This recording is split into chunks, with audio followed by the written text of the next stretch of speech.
Bienvenue dans The Big Shift, le podcast pour comprendre la transition écologique dans sa complexité. N'oubliez pas de vous abonner et de laisser un commentaire et 5 étoiles sur iTunes ou Apple Podcast, ça m'aide vraiment beaucoup. Bonne écoute. Bonjour à tous, aujourd'hui on reçoit Célia Renson, la cofondatrice de Réseau Vrac. Un des points clés de la transition écologique, c'est l'alimentation, c'est la transformation du système agroalimentaire. Donc Célia, toi tu en as fait ton combat et ton métier. Est-ce que tu peux te présenter s'il te plaît ? Bonjour Xavier, donc moi je suis Célia, j'ai 36 ans et effectivement il y a 5 ans j'ai cofondé Réseau Vrac qui est une association de loi 1901 qui fédère l'ensemble des professionnels de la filière vrac et l'idée c'est que ensemble nous démocratisions la vente en vrac pour offrir à chaque citoyen où qu'il soit une alternative au mode de consommation préemballé jetable. Ok, comment est-ce que t'es venue l'idée de créer ce réseau du coup ? Alors l'idée, elle remonte effectivement un peu plus de 5 ans. Elle est partie d'un constat personnel. En 2013, j'ai pris véritablement conscience de mes déchets et d'un certain nombre de produits que je laissais dans mes placards. Et je me suis dit qu'il y avait quelque chose qui tournait pas rond et qu'il fallait que je trouve une autre manière de consommer. Alors, je consommais déjà bio, plutôt local, etc. Mais j'avais pas pris cette conscience que les produits préemballés, à la fois nous imposent une quantité, donc on n'a pas forcément le choix. Parfois on est obligé de trop acheter, même quand on a juste envie de goûter. Et que ces produits préemballés, eh bien, remplissaient beaucoup trop nos poubelles. C'est 49 kilos par an et par personne, tous ces emballages de produits ménagers. Et une alternative qui s'offrait à moi, en premier lieu, c'était de faire mes courses avec mes propres contenants dans les commerces de bouche à côté de chez moi. Donc ça peut être le fromager, le boucher, charcutier, évidemment le primeur. Mais pour tout le reste de mes aliments et de mes produits, que ce soit des gels douche, du shampoing, de la lessive, mais également des sauces, des pâtes, du riz, eh bien il fallait que je les trouve vendus sans emballage jetable.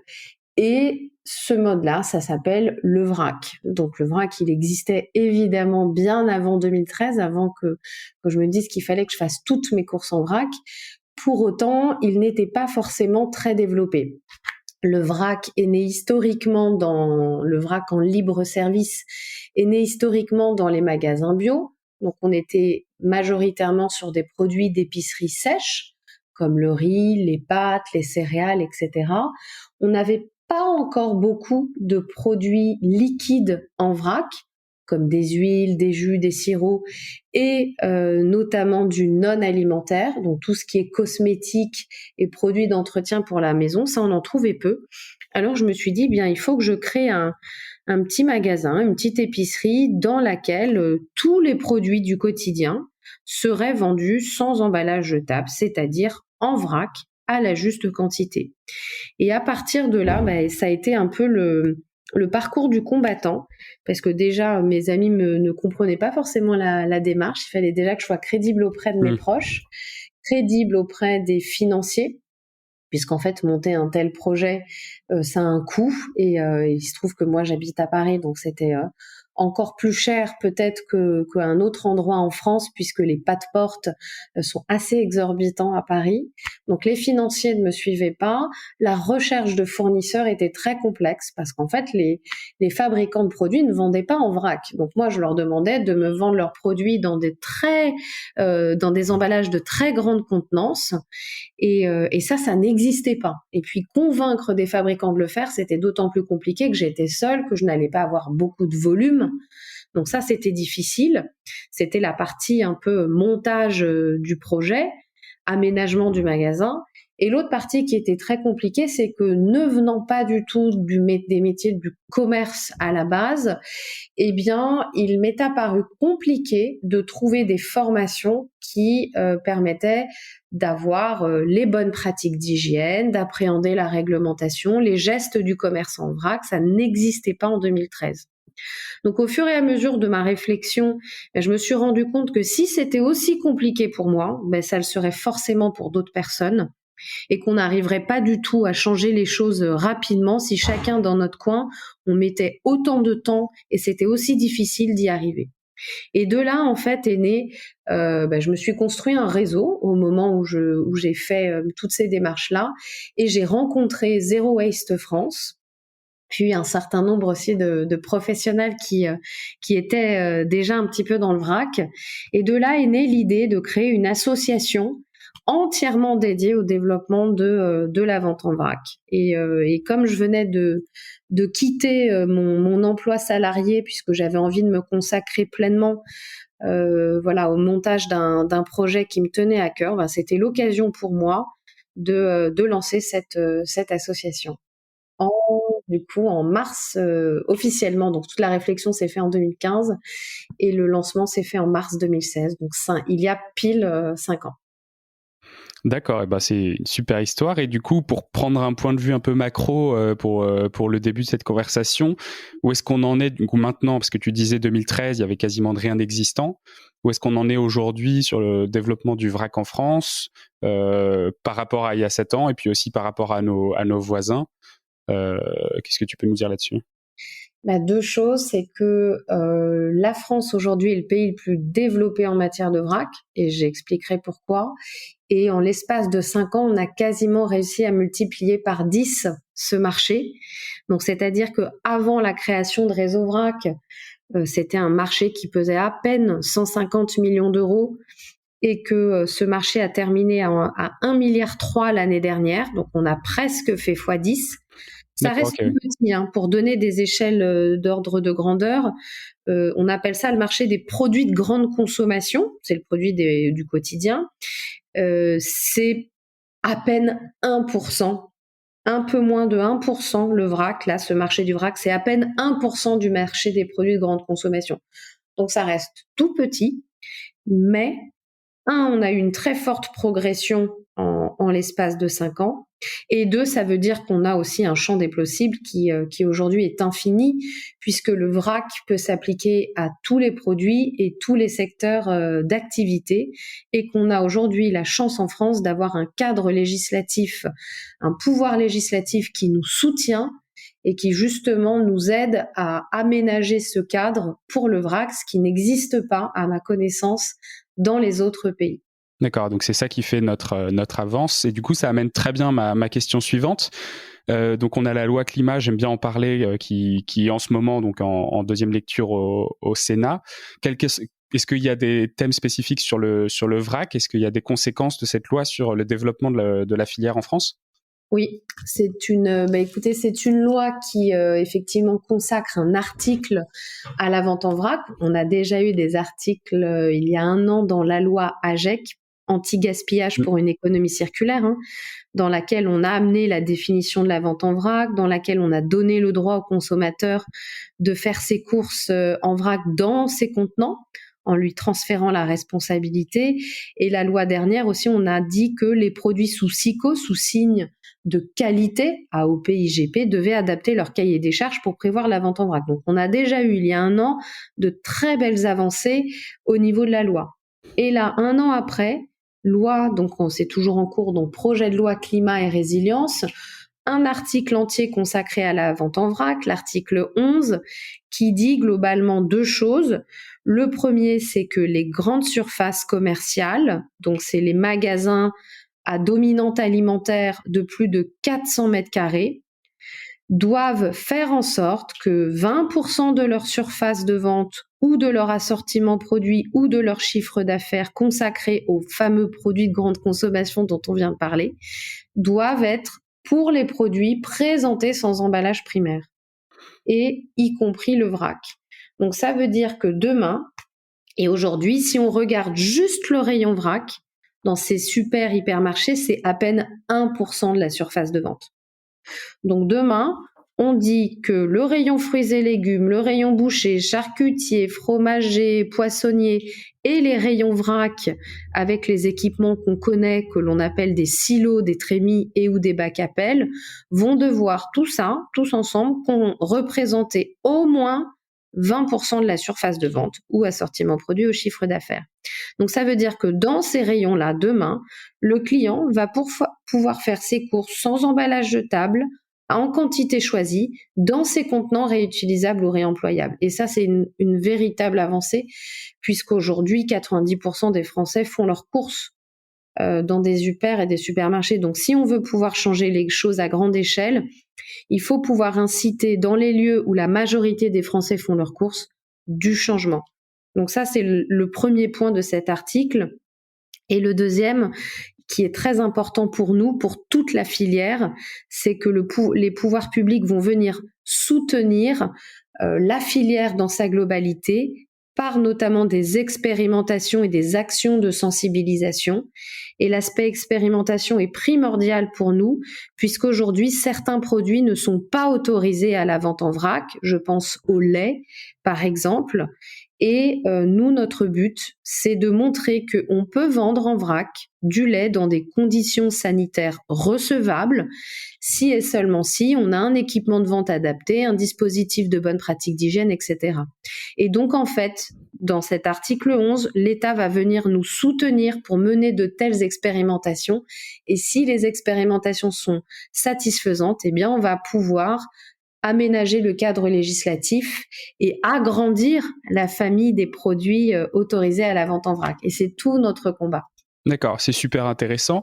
Alors pour reprendre l'exemple du lait, je sais qu'il y a eu d'autres produits, notamment l'huile d'olive, sur lesquels il y a des difficultés à proposer de la vente en vrac, alors pas forcément pour les mêmes raisons.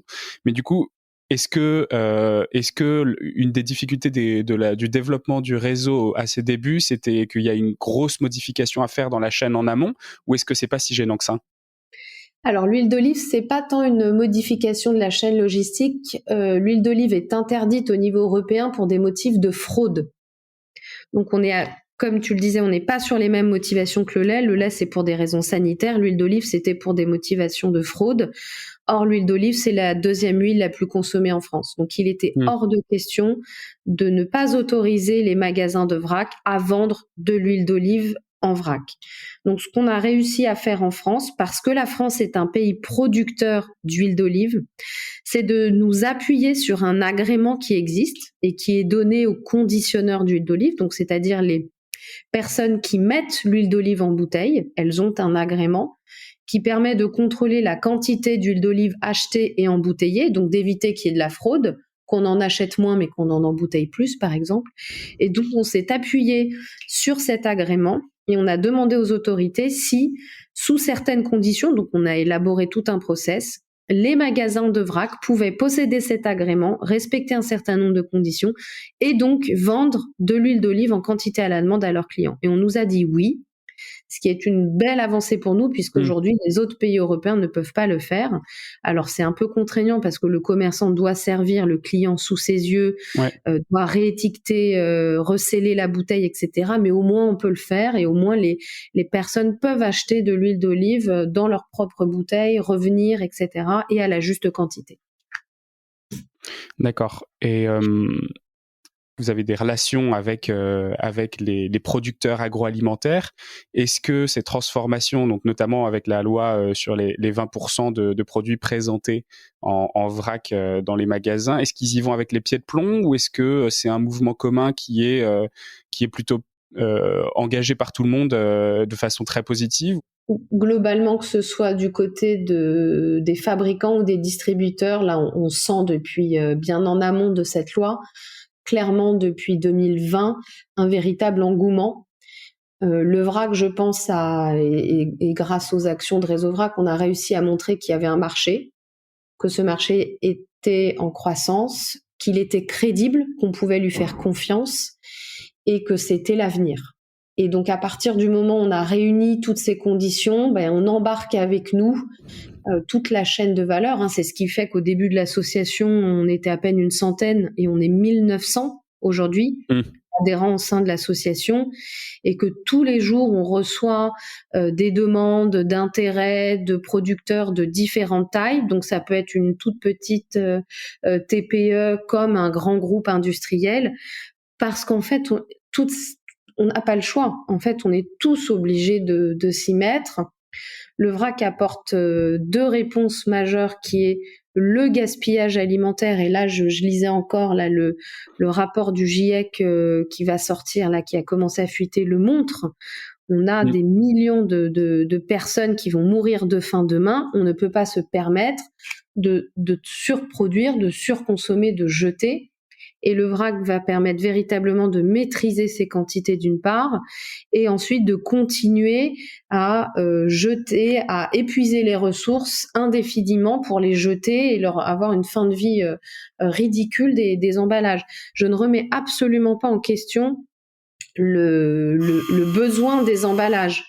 Les emballages ont une nécessité absolue pour pouvoir protéger la marchandise et pouvoir la transporter, mais il faut se poser, c'est la question du juste emballage, de son matériau, de sa réutilisation, etc.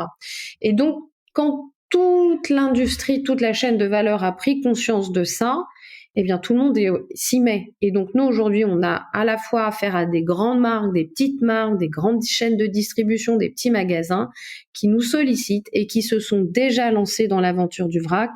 L'année 2020 a été l'année où plus d'une vingtaine de marques a commencé à tester leurs produits en vrac. Et ça, c'est un signe fort, à mon sens, du début de la démocratisation de ce mode de distribution. D'accord, super intéressant. Je reviens juste sur un petit point, puisque tu disais tout à l'heure, effectivement, donc c'est le juste emballage. Donc là-dessus, c'est pour donner un exemple, les bouteilles d'eau, on arrive à baisser drastiquement la quantité de matière en PET qu'on utilise pour fabriquer les bouteilles d'eau, donc pour réduire leurs épaisseurs. Mais le juste emballage, donc là, effectivement, ça va s'arrêter au moment où on arrivera à une bouteille qui est trop fine, et donc là, il faudra se séparer de son emballage pour arriver à, par exemple, prendre une gourde réutilisable, parce que ça, c'est réalisable. Après, le juste emballage, ça va être, par exemple, il y a eu ce débat récemment sur les concombres qui sont emballés individuellement, parce qu'ils mettent trop de temps à être vendus. En plus, ils pourrissent. Donc ça, c'est une hérésie à mon sens. Je veux dire, la nature a très bien fait les choses. Hein. Elle a fait en sorte que les fruits et légumes aient des peaux. Alors, et en plus, on a des peaux plus ou moins épaisses qui protègent plus ou moins. Il y a des emballages qui, à mon sens, vont à l'inverse de l'allongement de la durée de vie du produit telle qu'elle a été imaginée au départ. Et pour nous, la meilleure eau, c'est celle du robinet. On a la chance aujourd'hui en France d'avoir un réseau d'eau potable. Ce serait dommage de ne pas l'utiliser. Alors, quand tu dis 20% des produits qui doivent être présentés en vrac, donc il y a une nuance là-dessus. Est-ce que ça veut dire... Oui, présenté sans emballage, il y a une nuance. Est-ce que ça veut dire que du coup, en fait, tout est emballé en amont ou pas forcément ? Les produits sont forcément emballés. Ils ne se télétransportent pas du champ au magasin. Donc évidemment qu'il y a de l'emballage dans la filière du vrac, ce qu'on appelle des emballages secondaires, des emballages tertiaires. L'enjeu pour nous aujourd'hui en tant que filière, puisque évidemment on a identifié ce sujet-là depuis longtemps, c'est de pouvoir réduire au maximum les déchets d'emballage jetables dès l'amont et pas que au moment de l'acte d'achat.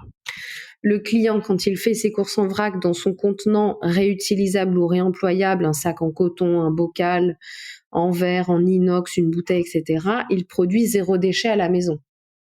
Pour autant, le magasin ne se fait pas livrer ses pâtes, ses biscuits, son riz en vrac par télétransportation de chacun des grainderies ou des petites pâtes. Non, mais j'imagine peut-être des silos qui viennent remplir d'autres silos. Ce serait possible aussi, peut-être. C'est possible aussi, mais il y a à un moment donné une sorte d'emballage qu'on va appeler d'emballage secondaire. Et on a testé, nous, cette année, pour répondre à cette problématique de réduction des déchets d'emballage amont, un projet qu'on a baptisé le Hub Vrac en Île-de-France, avec une vingtaine d'acteurs, fournisseurs, commerçants, logisticiens. Et en fait, donc, on avait une plateforme logistique qui recevait les produits vrac en très grande quantité, ce qu'on appelle des big bags.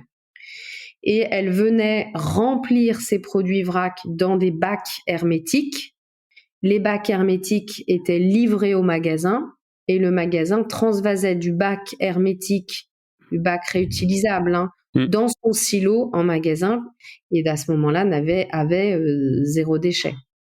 Et on avait créé une boucle circulaire. Les bacs, une fois vides, étaient récupérés par le transporteur, lavés, nettoyés, séchés, renvoyés à nouveau à la plateforme logistique qui venait les re-remplir d'autres produits vrac. Donc on a fait à peu près 3 boucles comme ça avec ces bacs-là. Et là, on est en train d'analyser les résultats qui, d'un point de vue environnemental, sont plutôt bons. On a réussi à notamment diminuer le CO2, etc. Là, maintenant, l'enjeu pour nous, c'est de voir s'il y a un modèle économique viable, puisqu'il y a des intermédiaires, il y a l'achat de matériel. Voilà, il y a un certain nombre de services qui sont mis dans cette boucle et que tous ces services-là additionnés ont un coût, et qu'aujourd'hui, malheureusement, s'il n'y a pas de volume, ce coût-là est largement supérieur à un emballage jetable pour un sac de 10 kilos de pâtes en vrac, par exemple.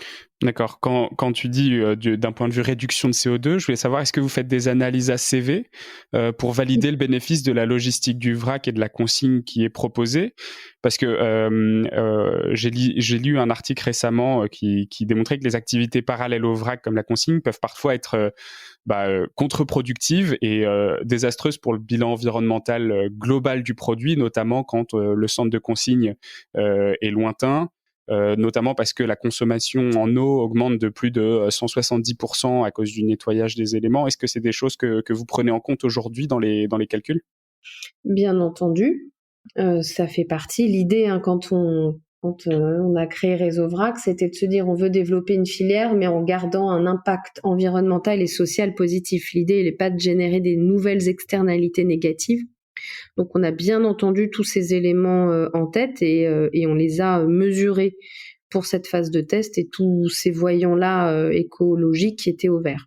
C'est vraiment le modèle économique là qui pêche. Après, D'accord. moi, j'avais lu un rapport de l'ADEME sur la consigne qui était très positif, mais évidemment, il y a toujours ces échelles de distance, et je crois que c'est 200, qu'il ne faut pas dépasser les 200 km, sinon ça n'a plus de sens, je crois. Ouais, alors il y a ça, et puis il y a effectivement le principe de se dire, en fait, sur les 100% de produits consignables qu'on va proposer, il y en aura seulement 10% qui vont être consignés, et donc l'effet global sera négatif, même si l'élément est potentiellement consignable, quoi. Et ça revient pour moi toujours à la notion de volume et de performance aussi des équipements. Là, aujourd'hui, on est capable d'avoir des laveuses avec des bonnes performances en termes de consommation d'eau. Donc, là, point de vue équipement, ça marche bien.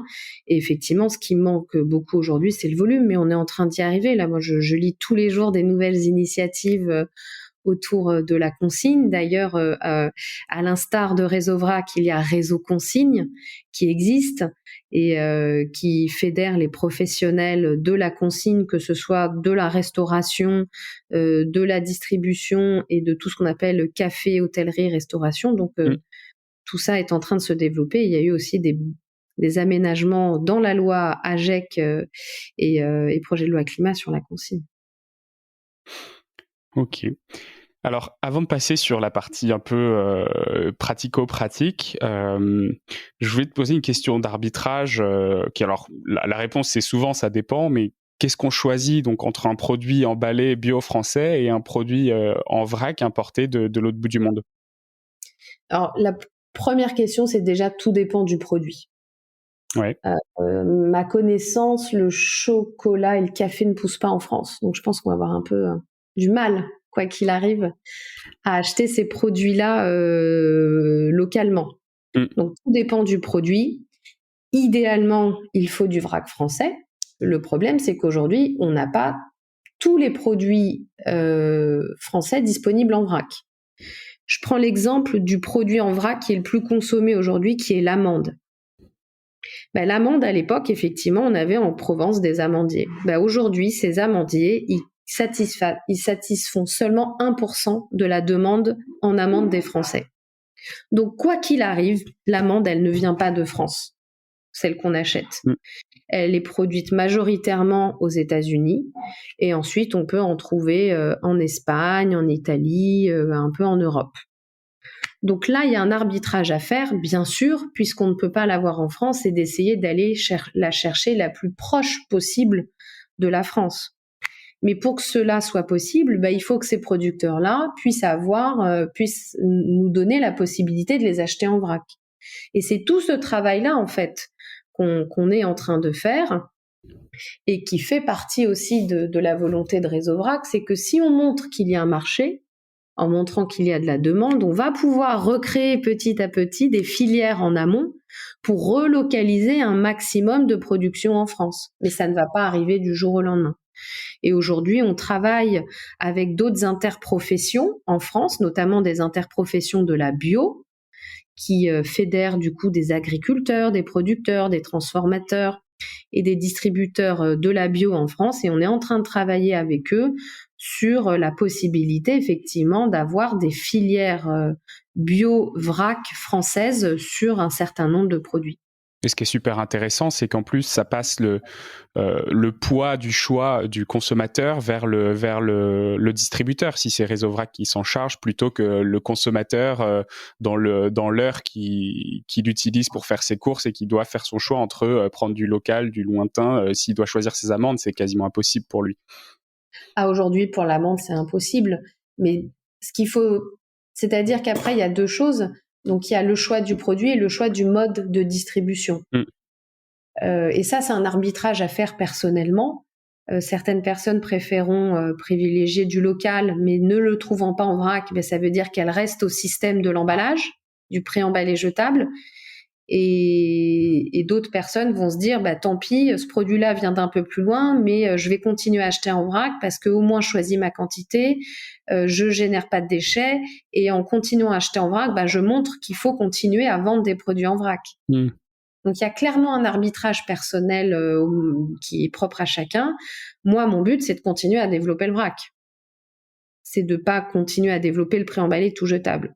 Mais on mène les choses petit à petit, puisque le vrac est avant tout un mode de distribution, ce n'est pas un produit, il n'y a pas de cahier des charges de production, mais on a envie d'emmener toutes les filières avec nous, et surtout de pouvoir relocaliser un maximum de production dans notre pays. D'accord. J'avais une question, du coup, je suis parisien aussi, j'achète une partie de mon épicerie en vrac, et je suis parfois étonné par rapport au prix de certains aliments de base, notamment les pâtes, qui peuvent monter dans certaines épiceries jusqu'à 8-9 euros le kilo. Alors évidemment, on dit que le vrac, ça permet d'acheter à la juste quantité, mais quand il s'agit des pâtes, c'est pas périssable, donc en fait, on n'en gâche pas. Comment est-ce qu'on fait pour passer au vrac sur ces produits-là quand ils sont presque 10 fois plus chers au kilo? Écoute, je ne sais pas où tu fais tes courses en vrac, mais moi, les pâtes dans mon épicerie vrac, elles sont à 3,20 € le kilo. Des pâtes à 9 €, j'avoue que je n'ai jamais vu ça, sauf si c'est des pâtes avec des farines de lentilles, ou je sais pas, peut-être des choses un petit peu particulières, ou peut-être des pâtes artisanales. Il y a deux choses, la réalisation de l'économie, elle va se faire surtout parce qu'on achète par petites portions. Elle va pas forcément. Donc ça, c'est le premier niveau. Et le deuxième niveau, c'est qu'il faut développer le marché. Si on veut que le prix des produits proposés en vrac soit plus abordable, il faut du volume. Il faut industrialiser la chaîne de valeur, puisqu'aujourd'hui, le vrac est très consommateur de main-d'œuvre, et c'est ce qui coûte très cher aujourd'hui. On a pendant 40 ans mis sur le marché des produits qui sont emballés avec des chaînes logistiques et des chaînes de production ultra performantes. On ne peut pas concurrencer ces modèles-là du jour au lendemain avec peu de volume et beaucoup de main-d'œuvre. C'est impossible économiquement. Donc il y a déjà toute cette partie volume main-d'œuvre qu'il faut agrandir pour pouvoir peut-être avoir des prix un peu plus abordables. Mais ensuite, il faut surtout savoir de quoi on parle. Moi, je veux dire, les pâtes à 9 € le kilo dont tu me parles, je ne sais pas, je suis incapable aujourd'hui de les comparer. Je t'enverrai une photo. Donc, est-ce qu'on compare bien, voilà, la même chose? Et ensuite, justement, l'arrivée du vrac avec des grandes marques nationales, des produits différents va permettre à tout à chacun d'avoir une palette de prix et de diversité des produits différentes qui va correspondre à chacun. À chaque typologie de personne, à chaque budget. Et c'est ça, la démocratisation du vrac. C'est de ne pas avoir un seul riz disponible en vrac, c'est ça ou rien. Mais c'est d'avoir différentes variétés de riz, de qualité de produits, de prix de produits pour satisfaire tous les goûts et toutes les bourses. Et alors, du coup, transition parfaite, comment est-ce qu'on fait pour se lancer dans le vrac concrètement ? Eh bien, la première chose à faire, c'est, je dirais, d'acheter notre livre Vrac, mode d'emploi, un livre qui nous a pris plus d'1 an à rédiger et qui est sorti en septembre 2020 aux éditions La Plage et qui est la Bible pour se mettre au vrac de manière très ludique et pratique en fonction de l'état d'avancement de chacun. C'est-à-dire que même si on se dit « Ah, mais moi je connais le vrac », il y a encore beaucoup de choses à apprendre. On a voulu ce manuel en 2 temps. Donc, on a toute une partie un peu plus théorique et une partie pratique avec des recettes, des tutos de produits, d'accessoires et de recettes alimentaires, non alimentaires qui ont été données par tous les commerçants adhérents de l'association. Donc, on est vraiment sur des recettes réalisables à partir de produits que l'on peut trouver en vrac dans les épiceries. Et toute une première partie qui va permettre, en fait, d'appréhender ce mode de vente, de répondre à toutes les questions. Pourquoi j'ai l'impression qu'il y a moins d'informations, par exemple, sur le produit que en emballé, quel contenant je prends chez moi à domicile pour conserver mes produits, etc. Et on a vraiment voulu ce livre très didactique et facile à prendre en main. Donc ça, c'est la première étape. Et la deuxième, c'est ensuite de vous rendre dans un magasin de vrac, n'importe lequel, le plus proche de chez vous. Vous poussez la porte et vous regardez ce qu'il y a. Faut ouvrir les yeux, faut humer, et là vous allez vous rendre compte qu'il y a des produits que vous n'imaginiez peut-être pas trouver en vrac, et c'est déjà la première étape, c'est de se rendre compte de la possibilité des produits. Et ensuite, une fois qu'on est dedans, je vous invite à acheter un produit. C'est tout, celui qui vous donne envie, en petite quantité bien sûr, pour ne pas gaspiller et d'avoir cette première expérience d'achat. Et si possible, si vous êtes dans une épicerie vrac, de pouvoir vous faire conseiller par l'épicier qui pourra répondre à toutes vos questions et de vous guider. Et si ce premier acte d'achat est satisfaisant, de revenir une seconde fois avec une liste de courses et en ayant par exemple préalablement gardé chez vous vos anciens bocaux de confiture, de conserve, des anciennes bouteilles que vous aurez lavées au lave-vaisselle. Vous aurez bien nettoyé, séché et que vous pourrez utiliser comme contenant de départ, soit pour faire vos courses ou soit pour conserver vos produits à la maison. Voilà. Et pour trouver l'épicerie vrac la plus proche de chez vous, vous vous rendez sur réseauvrac.org dans la rubrique épicerie vrac et vous regardez l'épicerie la plus proche de chez vous. Voilà. Merci beaucoup Célia, c'était super intéressant. Et puis à très bientôt. Merci Xavier, à bientôt. C'est la fin de cet épisode de The Big Shift. J'espère qu'il vous a plu et que vous en avez retiré quelque chose pour votre vie quotidienne. C'est ça le plus important. C'est beaucoup plus simple de parler du sujet sensible de l'environnement quand ses amis ou sa famille sont vraiment informés. Alors partagez le plus possible The Big Shift, ça aidera tout le monde. Et si vous avez des questions, des sujets que vous souhaitez qu'on aborde, des invités que vous voulez entendre, ou tout simplement que vous voulez qu'on discute de cet épisode, envoyez-moi un message sur LinkedIn. The Big Shift est produit par Echoes Studio. Si vous avez un projet audio, contactez-nous sur www.echoes.studio. Merci d'avoir écouté jusqu'au bout. Je vous retrouve très bientôt pour un nouvel épisode.